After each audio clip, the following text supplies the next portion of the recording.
welcome to put your pronouns, your name, but your priest or priestess name, if you wish, your sacred name. And it can be totally whimsical or something you come up with on the spot. Yeah, so I can give folks a chance to put in and introduce yourself. Hi, Rocky. Priestess of Oshun, and Misty. Okay.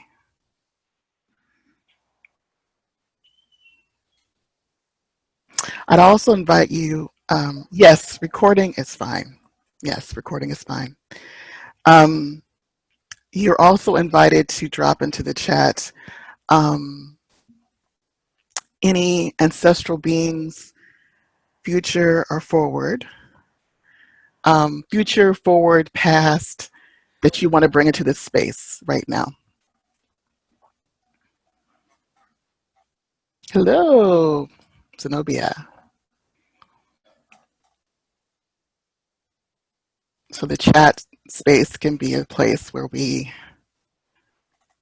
bring in certain energies. I'm actually going to type in a relative, kin, love that's passed on that I would love to bring into this space. Almah Santiwa. Oh, I didn't put the whole name. Let's see here. Everyone. Great.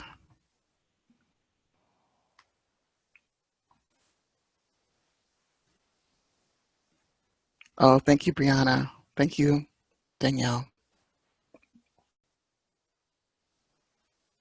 Can you see if that's your name? Thank you.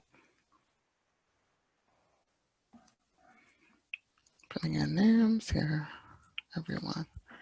Almah Santiwa for me. Just give us a few more moments to put in any constellation of energies we want to bring into this space.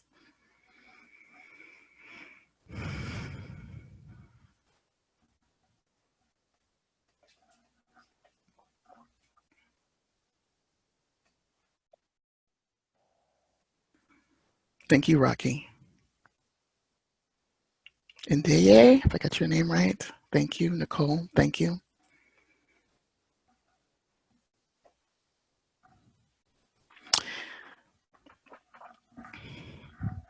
And while folks continue to do that, I'm first going to say that I do not have slides because I am a paper priestess, paper witch, and I tend to be more comfortable with using paper and paper crafts, which you'll see more of that later. But I hope this is still an enriching time for you despite the lack of slides. I got snarled in a different dimension and didn't have an opportunity to do that. You know how it is, time travelers, right? We get caught up. So yes, so you're invited during this time we have together to get comfortable. Of course, turn off your screen as you need to, wander off permanently, temporarily, zone out. How the things are going to go is that we're going to just do a quick, I'm going to do a quick intro and introduce the concept of nuclear semiotics and the atomic priesthood. Then we'll have a break. And then there'll be an invitation for us to do a guided meditation. And then after that, we will share what gems we brought up from the center of the earth. So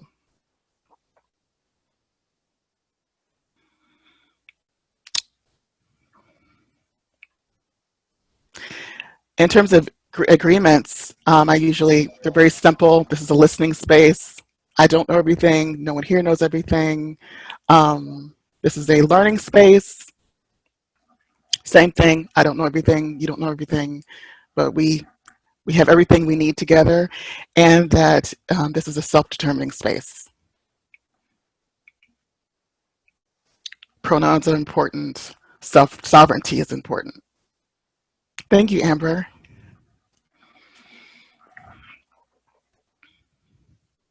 If anyone has any other agreements or things they need during this time that they'd like to, agreements that you'd like to bring forward, feel free to put them in the chat.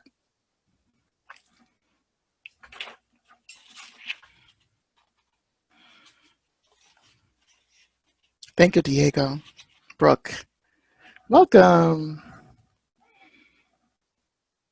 Awesome, Brianna.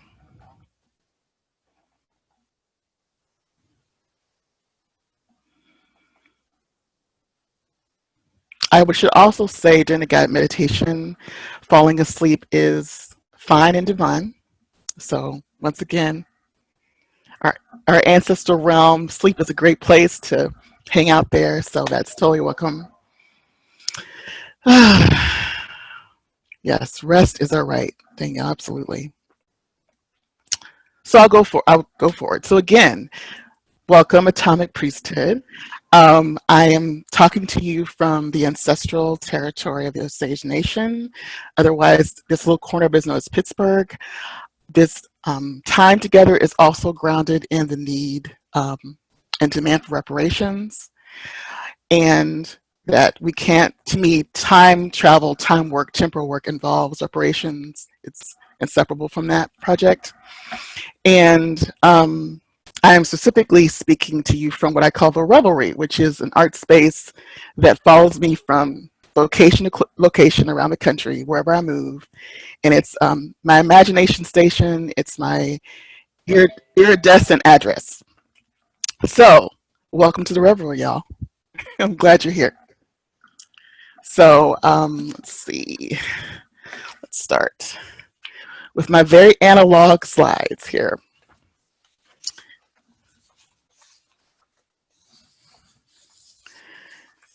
Okay.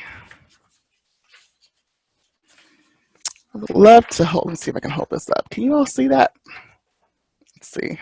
I can't see you and see it at the same time. You can write this in the chat or unmute yourself. When you see this image, what words come up for you?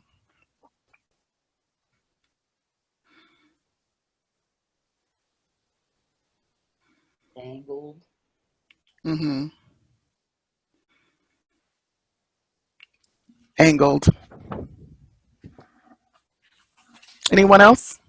Fight, scorched earth, loss, graveyard, sharp earth climb. Here's a poem, y'all. Oh, I can see it. Here's another one. What about this one? Thank you for being patient for my proto slide approach. Journey. Terrifying. Thank you for loving the slides, Catherine. Sharp edges, barrier, prison, mind, cityscape, off limits, complexity. Warning.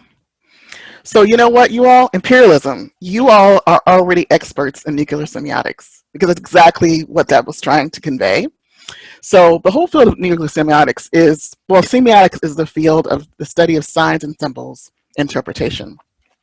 And when you think of something like the idea of the colonial waste, literally, of radioactive waste, the consideration becomes, how do you warn people 10,000 years beyond and forward that this particular place, this repository for radioactive waste, is actually dangerous and is not to go, you're not to go there. Some of the tricks, some of the problems with the issue is that language changes over time. Symbols are not universal. There are certain assumptions when we create signage that don't translate across age. Antenna, limit, imperialism, right? Here's some other examples that you might be more familiar with.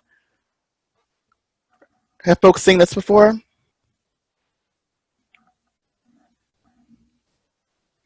Yes, people have seen it before, okay. Yes, radioactive, right. Okay, and then you also have this, which are people also familiar with this? Yes, folks are really familiar with this. So why does this matter? This is actually very, this is not abstract at all. There was a poor scrapyard collector who was in Thailand and wanted to collect scrap. And he picked up some scrap that was in a teletherapy source. And he actually died. And some other people got sick. And this symbol actually here, which is considered one of the international standards, these symbols, was on the material, but it did not translate. So this is really, really important. There's been some updates to some of the symbols. So here's an example of one. But is there any possible way that one could read this? Like, what is this sign trying to say? What are all the possible meanings?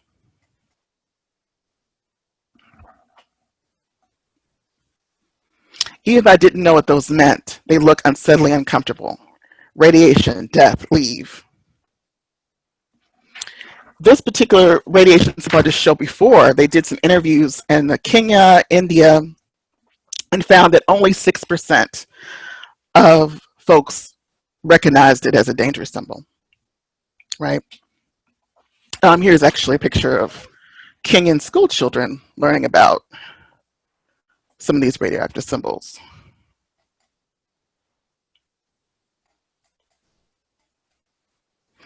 So in the 1983, the German Journal of Semiotics put out a series of solutions about how to handle this problem.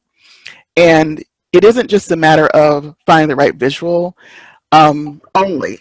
Some of the problem is that you want people to actually, you want the sign to be appealing so that people actually get close enough, but you don't want to be so appealing that they gets too close and it's poisoning. So that's one piece of the problem. There's a lot of layers and layers of problems. I'm so nerded out about this, so I won't get into too much specifics, but there's so many layers and layers of this. And pretty much what does this mean? Like I said before, colonial waste that we all, our descendants, have now have to face. There is the Waste Isolation Pilot Project that is currently a global repository of U.S. nuclear waste in New Mexico. And like all of Turtle Island, this is all indigenous land, and this is a place where there are a lot of large indigenous communities. And where is all this waste? It's in Nevada, it's in New Mexico. So what does this mean that the legacy of, is Annika Rains, who leads Black Rest Escape, she talks about the toxic sludge of capitalism. This radioactive waste is in the earth.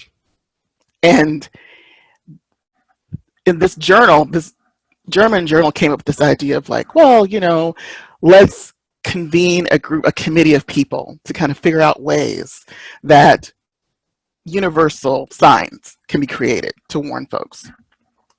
And so it was a transdisciplinary convening. There were artists, there were behavioral scientists, there were architects, and because I realized that the whole issue of storing nuclear waste is not just an engineering issue, it's more, as I see it, an imagineering issue. It's imagining what assumptions our descendants might make. How do they move through space? What are their iconography? How do they understand time and decay and degradation? Assumptions that we have now.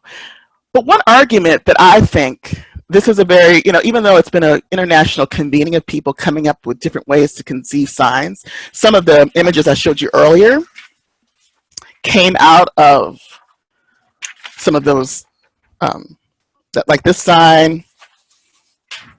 These are attempts to create symbology that doesn't decay, that can stand the test of time. Oh, I just lost my train of thought. Okay, where'd it go? One thing I think, even though this is supposed to be an international convening, universal, we all know that usually means Eurocentric, right? and Cartesian logic, all of that is still in play. And so I think this idea that symbology isn't stable is interesting because we also have a thing called multi-generational messaging that happens. Because a lot of this pivots around the notion that we can't speak to other generations.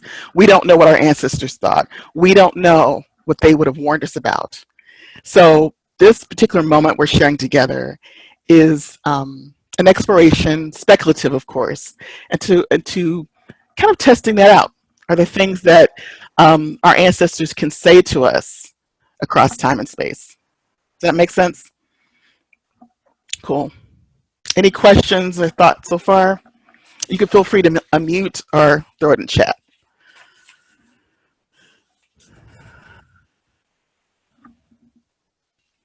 And this is actually, once again, really important because I just posted on Facebook, but there was a map that was just released about the U.S., the climate map, looking at, how things are going to look 2050, 2070. And they're saying that there's some parts of the U.S. that will be pretty much inhabitable because of climate change. There's a wet bulb theory because high levels of humidity and heat, sea rise, wildfires, all of that. And so the idea is that the temperate zones are the bearable zones for human habitation are going to shift northward. The growing season is going to lengthen in some places, like where I am, for example. And why does this matter? Well, in relation to this topic, well, they're creating these global repositories that be the assumption that the climate is going to be stable as well. And so if there are more earthquakes, for example, that affects how stable these repositories of nuclear waste are. And there was even an incident in 2014 where there's supposedly impenetrable, once again, white supremacist notions of hubris, this impenetrable container of nuclear waste was actually breached. And there was a waste explosion, and airborne material came into the airborne. Some radioactive material became airborne, and this kind of is this is something to be on our spirits. I think even if we don't live in New Mexico or Nevada or anything like that, because the issue is also transportation. Some of these nuclear waste material travels long distances to get to whatever repository is. And so what happens is if there's some kind of incident on the road, then that might mean LA would be affected, or they've actually done all kind of projections about what would happen if there was a major accident with some of this radioactive material being carried along a highway, and what the projections would be for how it affected cities and states to come. So, right, their idea of infallibility is so dangerous. Yes. So, yes, thank you, Danielle. This is fascinating to me. I'm really fascinated. I've always been an apocalypse nerd, an unveiling nerd, and I'm also, there's this amazing Black guitarist, Sonny Chirac, that talks about terror and putting sweetness and brutality. And I think that's been so much of our experience on this particular land base. And so for me, it's fascinating, just like the semiotics, like, nuclear semiotics, you want the sign to be fascinating enough to go and see what it is.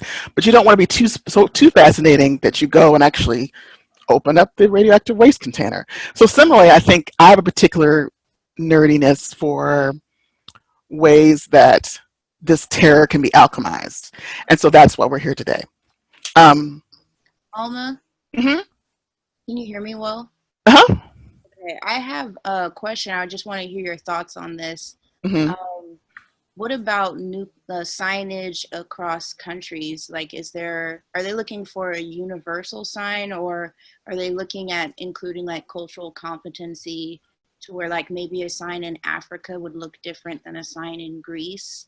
And also, how uniform is it across communities? And, looking, say, for instance, there was a more wealthy community versus a community that had less access to resources. How are they taking those kinds of things in consideration when thinking about these kinds of signs? Right, definitely. So all of that is being considered, they say. I also feel like so much of this is, I mean, the German Journal of Semiotics was kind of the first group that supposedly talked about this. And I don't necessarily trust that a European-centered vision of what's universal is going to lead us. There has been some consideration of that. I mean, you know, they have scientists and artists and architects and linguists from all over the world kind of working on what translates across culture. But none of this is settled, actually. There have been, and that's what's so interesting about this too, is that there have been proposals like one person on this committee came up with a idea of an artificial moon that would be hanging somewhere and would supposedly emit warning about, okay, don't, these are the warnings about radioactive waste. There was actually this one proposal that there would be these radioactive cats that would actually glow as they got closer. I know, sounds wild, right? I see your face. As they get closer to a danger site, that it actually glow. So one reason I'm so fascinated about this is, I know it's horrific, it is horrific, is that it's imagineering. It's actually an illustration of the worst that white supremacist culture get. I mean, it's like, okay, we create this disaster that we can't uncreate. And that even the issue of how to communicate to people in different cultures, different times, is something that they have not yet figured out. And they created this task force. In fact, this task force, I think, was formed in the 80s, where they were like, gave a group of people $10,000, told them, go away for 2 years, give us some ideas of what you can create, some signage you can create that will indicate to your descendants that this is not a safe area. Let me actually read something to you for a moment. Oh, it's already 2:30. Oh God. So the images are supposed to convey the following. So listen to this. This place is a message and part of a system of messages. Pay attention to it. Sending this message was important to us. We considered ourselves to be a powerful culture. This place is not a place of honor. No highly esteemed deed is commemorated here. Nothing valued is here. What is here was dangerous and repulsive to us. This message is a warning about danger. The danger is in a particular location. It increases toward a center. The center of danger is here, of a particular size and shape, and below us. The danger is still present in your time as it was in ours. The danger is to the body, and it can kill.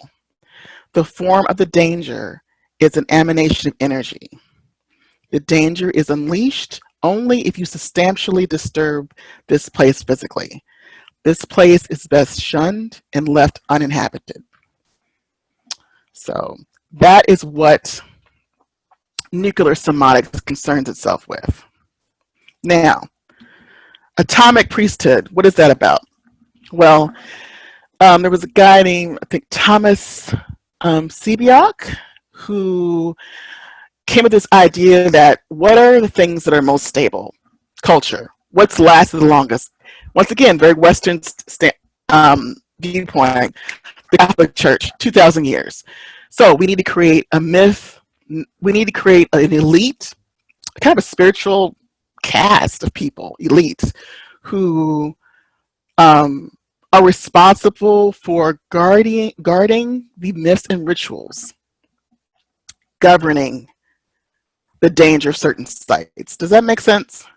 So the idea is that it's passed through generations. So there would be a continuous line of people who would have knowledge of certain dangerous sites, and they would be guardians of culture, caretakers of a certain kind of, this is dangerous.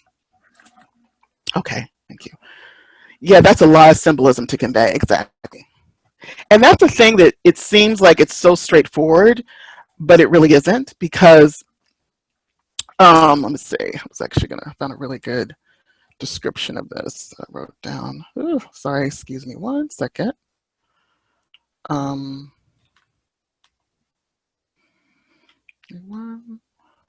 Okay.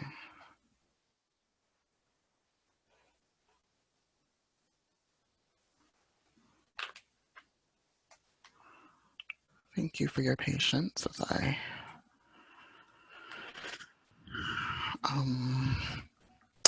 find this thing I wanted to share with you.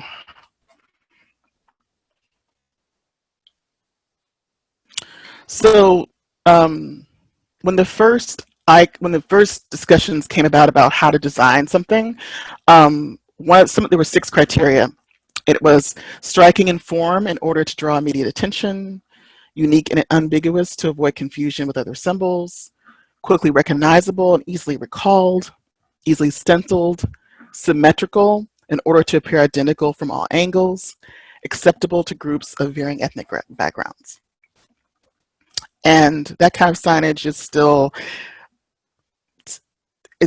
like I said, this is not settled. So, which is why I thought this would be interesting for us to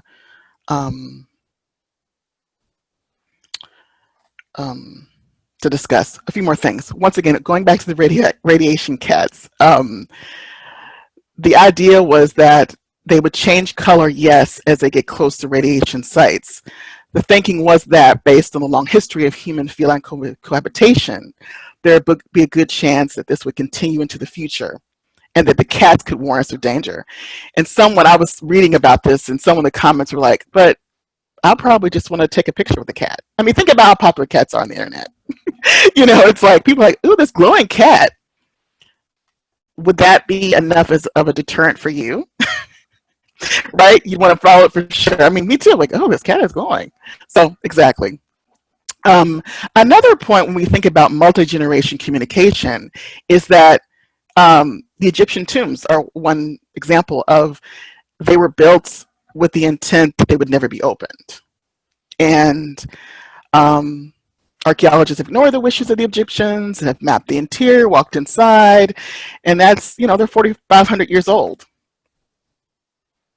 So the issue of the fact that our descendants have to wrestle with something that was put in motion way before their existence on this plane is really sobering, and something that cannot be undone at this point, and that will actually, outlive our earthly lifetimes. And as people say, sometimes quixotically, like the idea that what will human life look like in 10,000 years? A lot of people have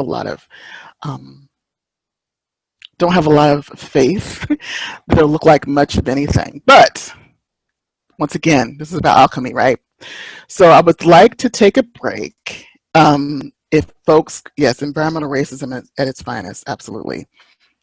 My cat loving butt get radiation. Yes, pet the glowy kitty. Totally. So I would like us to take a break. And you can, when we come back, if you could just get in a comfortable position, feel free to turn off your camera. I'm going to just lead you to a place where we can possibly figure out some ways to enter the semiotics a little differently. So let's see what time it is now.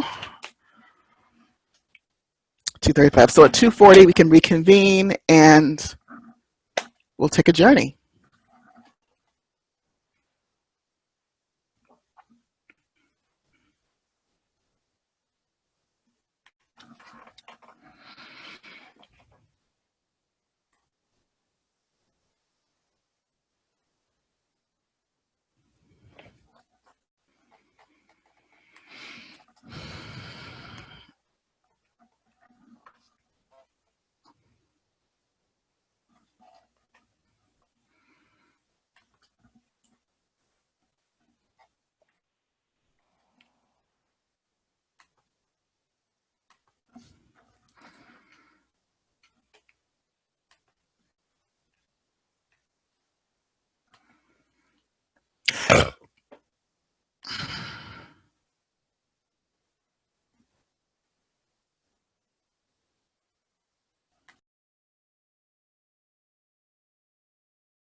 Okay, welcome back, everyone. Oh, there's a kitty, Brianna. See, I would want to pet that cat.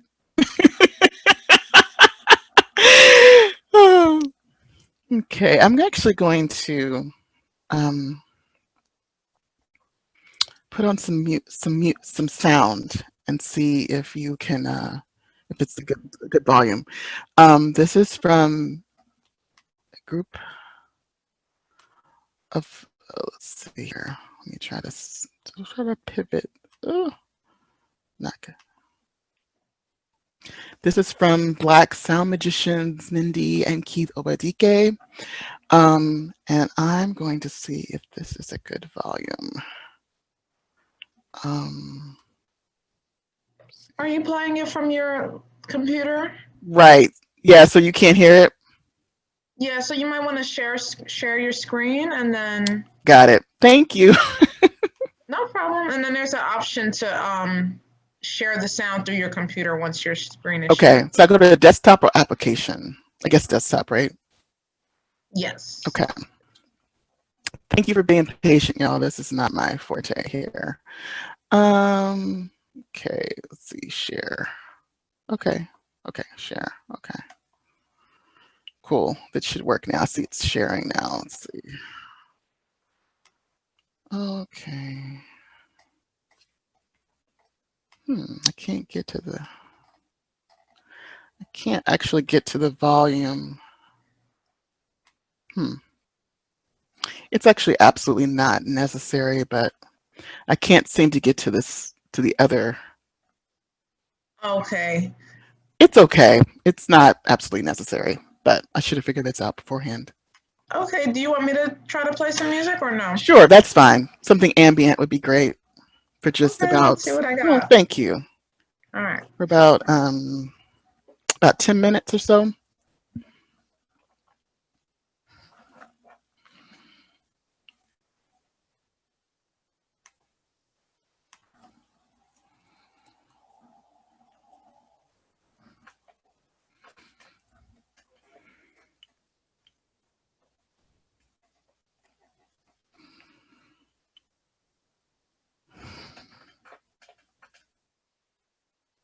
But I will recommend that when you can, on YouTube, there's something called Lull, a sleep temple.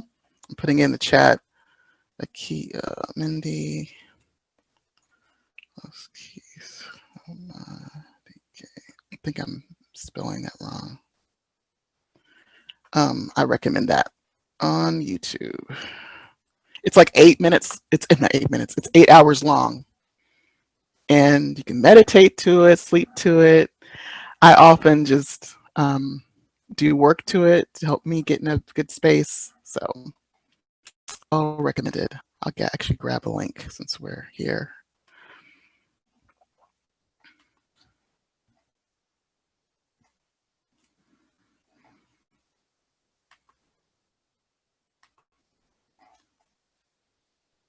Okay, so we don't have ambient music right now. It's okay. Jazzy. It's all right. It can be low. It's fine. Okay, all right. Thank you all for being so patient. Thank you, Rashida.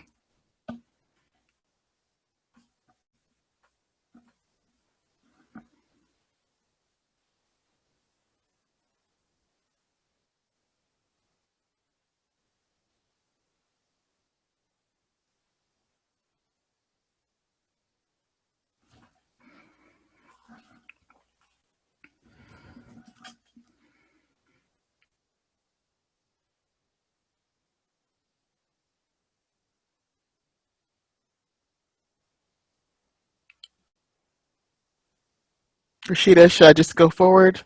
Because I can do that too without anything background. Just go forward. And it's pretty quiet here, so that should be fine. Thank you, everyone.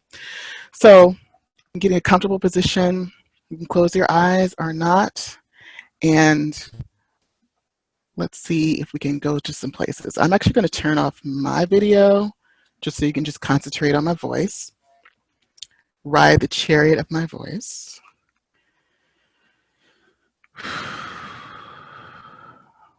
Might want to take some deep breaths here.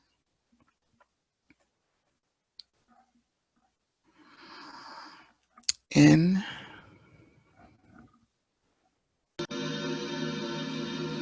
Great, thank you.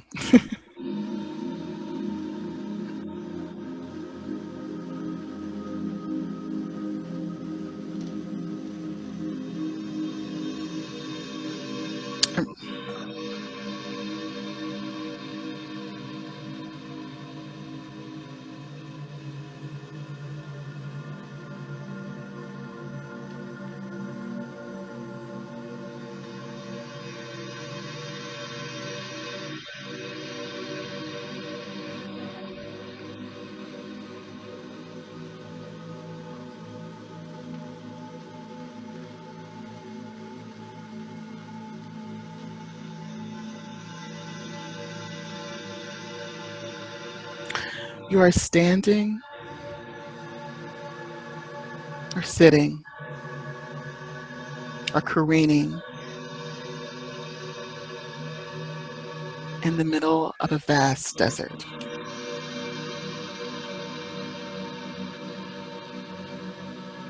In every direction, there is sand and sky.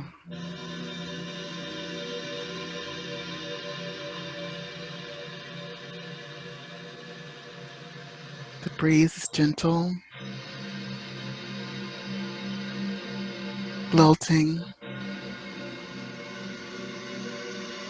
comforting.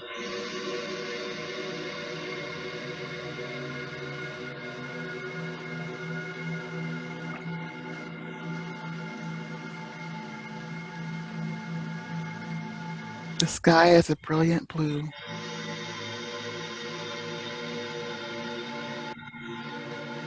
The sand is warm and solid under your feet.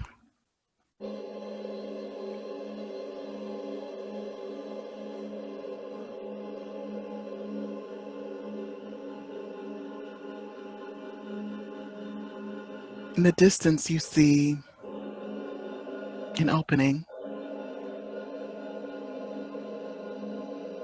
that looks promising. You head toward it.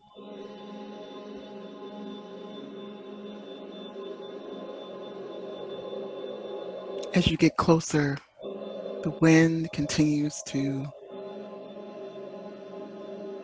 play around your body, caress your face. The sun is a perfect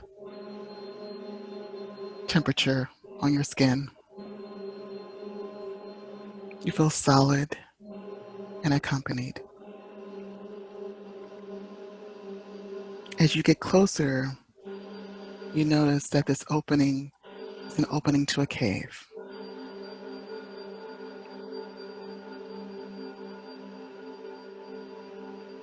Formations of rocks surround the opening like sculptures.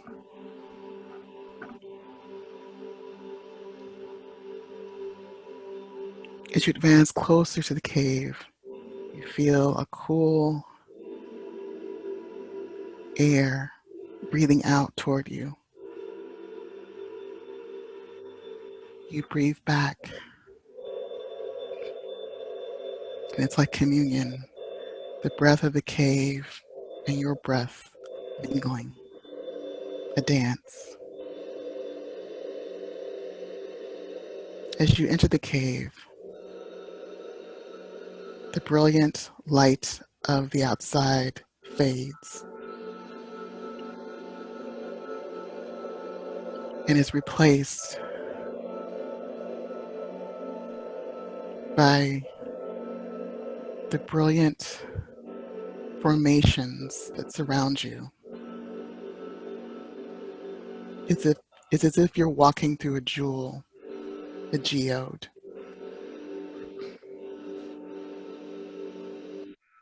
Crystals array you in every direction. They look like teeth, bones glinting, winking at you.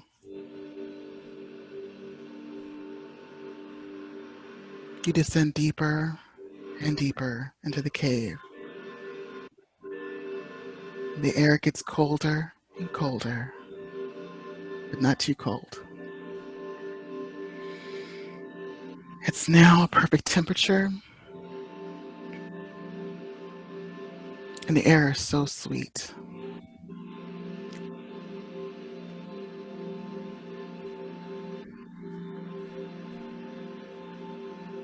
You inhale deeply, once again letting the breath of the cave breathe with you.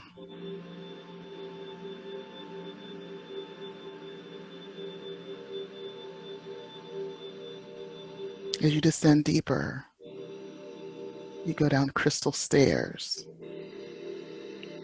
deeper and deeper into this womb space, this holding space.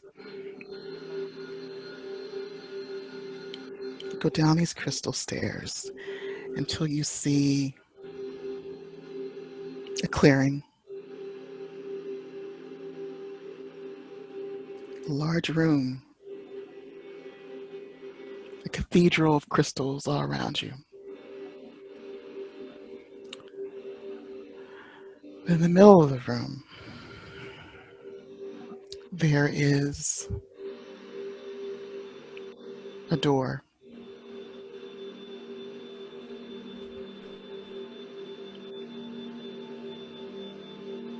You advance toward the door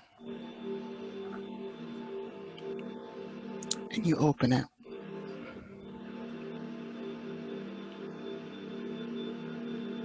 You go in slowly and surely. You find there are other breaths here with you, not just the breath of the cave, but the breath of Legion.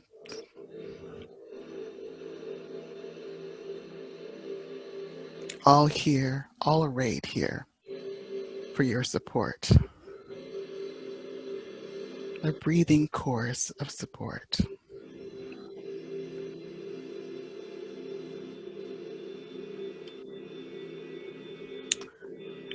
You are handed something.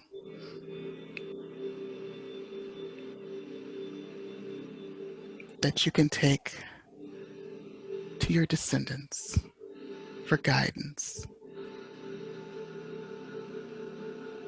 You're passed an item that is a guiding technology, a tool, a gift.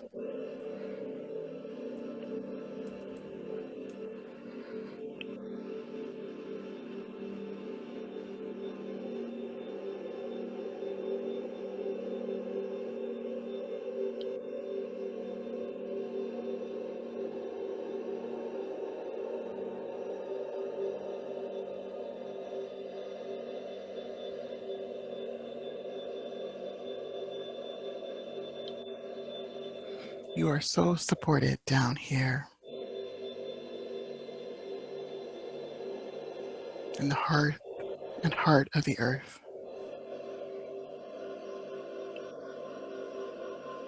What support will you bring out of this chamber and out into the world?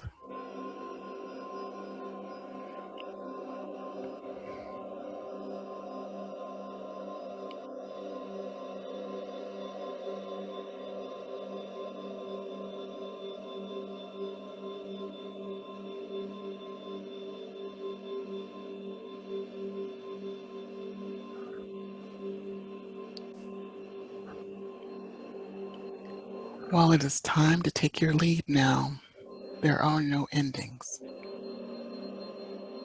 But be sure to thank the ancestral hands, the ancestral givers who offered you this technology, this tool that you'll bring forward into the future.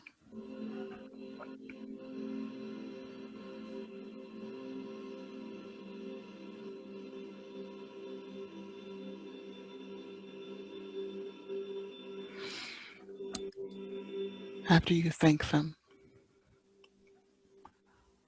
slowly, reverently,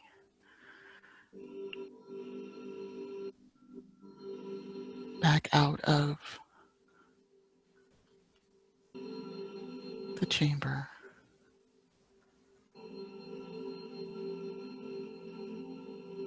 Close the door behind you.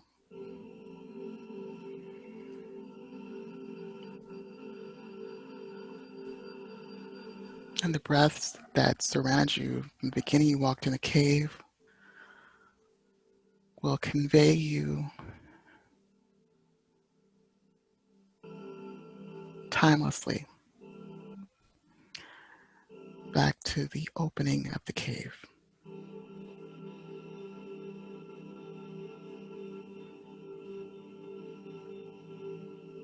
Again, you can see sun and sky,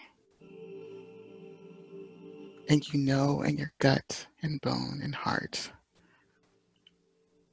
what you are to carry forward.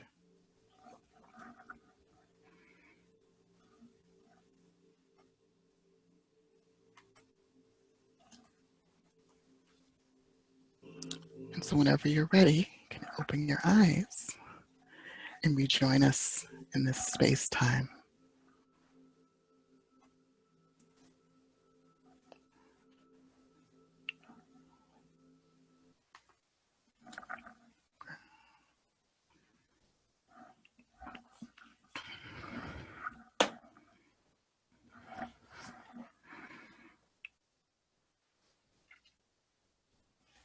You can feel free to take a moment to write things down that you saw, or in your own space, on your own paper, or in the chat. You can unmute yourself. I'm so glad you all.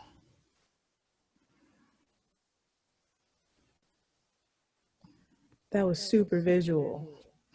Awesome. You know, what's interesting is that when I do these, I don't plan what I'm going to say. I just get the channel, I get the visions, and I just narrate what I see. And I'm that's try amazing. to not add too much detail because I don't want to put too much vision out there so you can't see what you need to see. But I also want to give you enough that's evocative. So thank you. Yeah, you gave us the feelings, and I was able to pinpoint that in whatever was saying within, Mm-hmm. Awesome. Oh, thank you. Songs, stories, and artifacts appeared in my vision. Awesome. I know so many of us are carrying fear of the future, and even though I am an apocalypse nerd, I'm also a human being. I'm a person who lives with several anxiety disorders, and for me to actually sustain my walk on this earth, I have to do alchemy, and I know all of you are experienced alchemists, and so I'm hoping that whatever came from your vision is something that can hold you, and something that you can bring forward so that we can keep going. Land as ancestors, land as provider of breath. Envision walking into an amethyst cave. Wow. That's okay, cool. I had visions. I didn't really see a lot, but I felt a lot, and I heard a lot. My ancestors reminded me that they speak to me through song, and how I feel, and that is what I can send forward. Is that it's beyond words or anything, just that feeling of oh, and You got it. That was wonderful. What you feel. That's right. That's another thing too, is that there's so many ways you can get messages. It can be oral, but it can be feeling. Yeah, it just runs the gamut. So thank you. Okay. Wow. I'm just reading what you all are writing. Amber was near water, near a great mountain with purple frogs and a circle of black bodies. Oh, yes. I one time did a ancestral connection that I have never forgotten years ago, and it was a group of um, black women in a line. If I'm talking about, I'd probably cry, and they were loving me, like they were just dancing, and they were sending me such regard, like you could do it. It was just like an energetic thing. Like we didn't speak the same language, you know, or we did, right? And often when I think of when I'm shy, I think about that. It was like a line of just undulating bodies that were just like unconditional love and regard. So,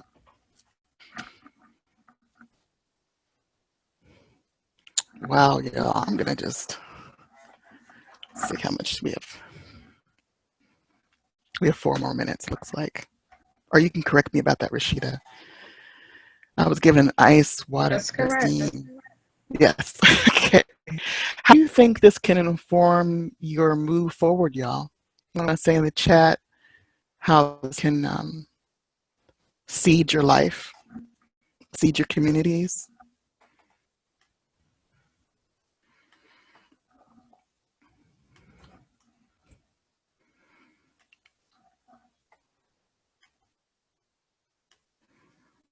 I'm trying to scroll through this. Okay. You can unmute yourself, or you can just chat, or just hold within yourself. Danielle, a sense of belonging, like a space where we all are accepted. Yes.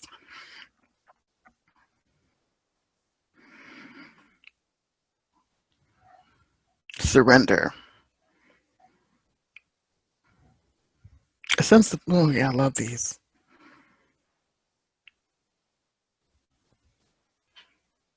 Endless shell, iridescent, sound of walking on porcelain, and eyes shaped, opening like a stepping through a curtain. Oh my goodness, y'all. Thank you so much for the ancestral beings that came to this space to be with us today. I feel like they were definitely in the jeweled earth with us. I'm so glad. Thank you. I appreciate you so much.